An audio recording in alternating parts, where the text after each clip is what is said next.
changing my mind were probably sown when the Tories were elected.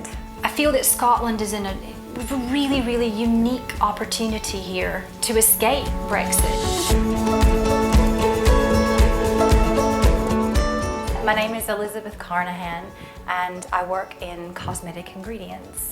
A large percentage of our customers are in the EU and we rely on barrier-free trade in order to sell to them. So obviously single market membership and customs union membership is super important to our business. I mean, I didn't campaign for no or anything. It was a very personal decision. I had several staff members that voted yes, and I can remember the day after the referendum and they were really defeated, they were really down, and I felt horrible. So there wasn't any joy in voting no. It was certainly nothing to celebrate. It was just something that I felt was necessary at the time to preserve my business and preserve jobs. And the accession to the European Union will have to be approved by all the other member states of the European Union. Countries like Spain, who've got their own secessionist issues. There were voices coming out of the EU at the time, and it didn't look like we would be able to stay in if we went independent. And so, based on membership of the EU, I said no. It would be easy negotiations because at the moment, Scotland's legislation has fully to 100% the acquis communautaire of the European Union. There's not much to negotiate then. It wasn't a quick change. I think the seeds of changing my mind were probably sown in 2015 when the Tories were elected. And I will now form a majority Conservative government. And I will do everything I can in future to help this great country succeed. And then Brexit happened, and that was scary. The real turning point was probably the Tory conference. A lot of the language that came out of that I found offensive and very worrying. I remember Theresa May saying, you know, if you think you're a citizen of the world, then you're a citizen of nowhere. And I don't agree with that at all. I think people should be outward focused and they should look beyond their own borders. And I was also quite worried by foreign workers were going to need to be listed and that information given to the government. And again, it just goes against what I stand for. It goes against my beliefs. I grew up in Alabama under George Wallace, who is quite a divisive figure.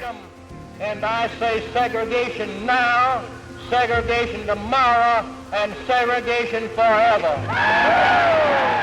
And I actually went to a segregated school for the first 2 years of my education, and you know, I'm not that old. So yeah, I have quite a lot of experience with divisiveness, and it's something I really can't stick.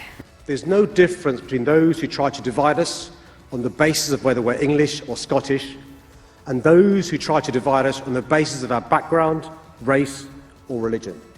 I've never had a negative experience in Scotland as a foreigner. I've been here since 2001. People have been kind, welcoming.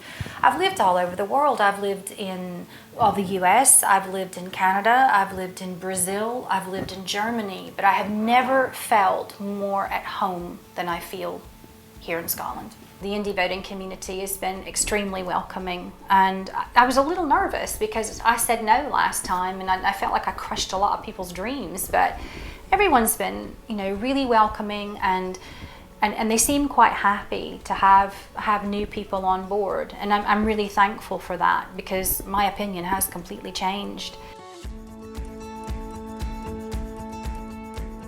If I can't export, then I can't function. I need the single market. I need membership of the customs union. Tariffs are something that can be overcome. It's the non-trade barriers that are scary to me. Customs checks, certificates of origin, you know, all of these things will increase the lead time on products leaving Scotland or leaving the UK, because my products are not time sensitive. But I can imagine for people who are importing things like food, things like fish, for instance, it'd be very difficult for them if their goods are held up at the border. So trade doesn't just affect export, it affects imports as well. So if you rely on components to make a computer or to work in the technology industry, these goods are going to be affected as well. It won't just be goods leaving, it'll be goods coming in. And so it affects every business, not just exporters.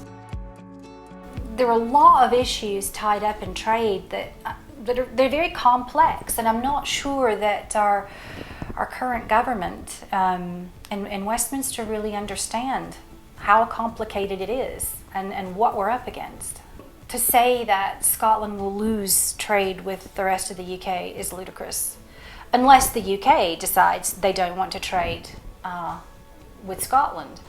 If Scotland remains in the EU, whatever trade deal England has with the EU will be the deal that they have with Scotland. So it's a bit disingenuous to say that would happen. I often see numbers quoted about, the amount that Scotland trades with the rest of the UK is much bigger than the amount that Scotland trades with the EU.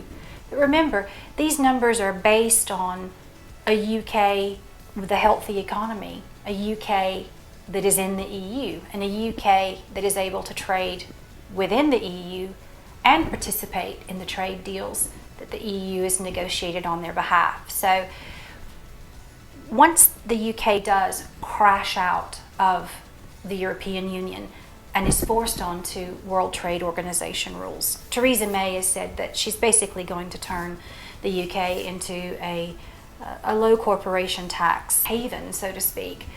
That's really dangerous, and it means that trade between Scotland and the rest of the UK will fall, because you're not dealing with the same healthy economy that we're dealing with today.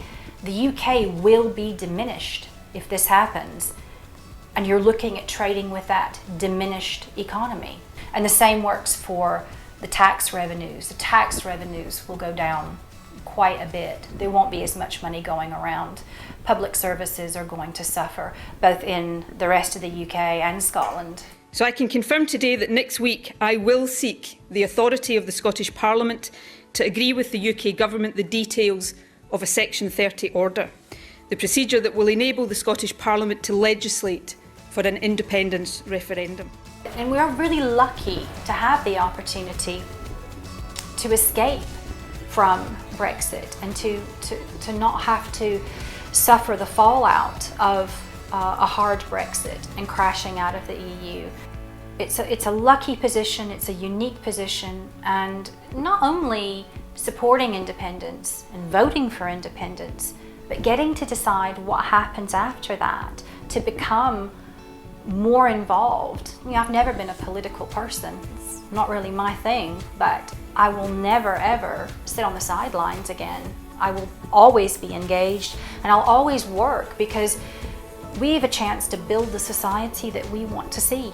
And it's not an opportunity that many countries get. So I think we should embrace it. I think we should welcome it. And I think we should all work really hard to build something meaningful and to build something extraordinary. I will be voting yes.